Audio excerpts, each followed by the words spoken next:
반갑습니다. 대금보는 정비기사 이병영입니다. 오늘은 요소수, 경고등, 점등에 대해서 한번 알아보도록 하겠습니다.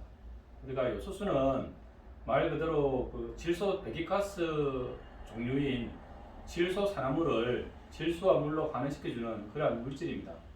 그래서 이 요소수가 만약에 쪽에 문제가 되게 되면 배기가스가 많이 나오기 때문에 요소수가 좀 중요하다고 할 수가 있습니다. 근데 대부분 그 요소수는 법적인 규제 항목으로 한 4단계에 걸쳐가지고 이렇게 경고등이 좀 띄웁니다. 처음에 넣었을 때는 아무런 문제가 없다가 1단계 한 2,400km 정도 됐을 때 그때 빨리 요소수를 보충해라고 뜨고, 두 번째 또 한 1,200km 정도 내외 됐을 때는 다시 또 한 번 더 뜨라고 합니다. 또 세 번째는 한 800km 정도 됐을 때 다시 또 운행거리가 800km 정도 남았을 때 빨리 그 요소수를 보충해라고 뜹니다. 그 마지막 4단계 때는 이제 요소수가 부족하게 되면 시동이 불가합니다. 그때 되면 상당히 엔진이 치명적이기 때문에 보통 한 2,400km 또는 1,200km 일단 4단계, 3단계 때 좀 되면 그때는 요소수를 빨리 보충을 해주셔야 됩니다. 근데 우리가 요소수는 어떻게 해서 그 주행 가는 거리를 알 수가 있냐면, 보통 운전자의 생 패턴에 따라서 그 평균값을 가지고 요소수 주행 가는 거리를 알려주는 겁니다.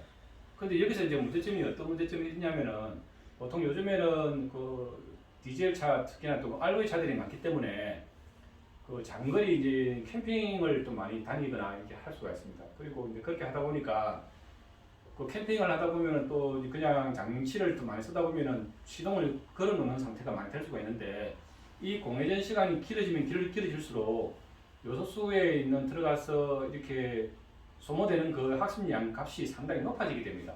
평상시에는 한 1리터가 한 몇백 킬로 간다고 했을 때는 한 400km 간다고 했을 때, 이 공회전이 많아지게 되면은 400km가 또는 한 100km 또는 60km 줄어들게 됩니다. 그럼 이 평균값을 가지고 운전자한테 이제 그 학습량 가지고 지금 평균값을 가지고 요소수가 이만큼 갈 수가 있으니까 빨리 넣으라고 할 수가 있습니다. 그래서 현장에서 지금 정비를 하다 보면 요소수 부족하다고 해서 경고등을 떠서 다시 요소수를 구매를 해서 요소수를 집어넣는데, 불과 얼마 지나지 않았는데도 다시 또 요소수를 채워 넣어라 그런 문구가 떠서 이제 점검을 해보면, 그러한 학습값 자체가 너무 많아져 가지고 주행 가는 거리가 좀 넓어져야 되는데 너무 작아져서, 그 원인은 비정상적인 이렇게 공회전을 많이 하게 되면 그런 것이 될 수가 있습니다. 그런 것은 거기에 관련된 컴퓨터를 이렇게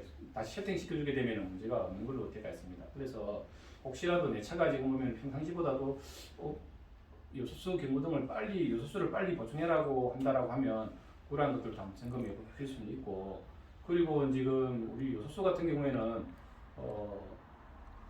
어떠한 요소수를 넣든지 간에 품질 보증된 거는 요소수를 준비를 해서 보충을 해주시면 될 것 같습니다.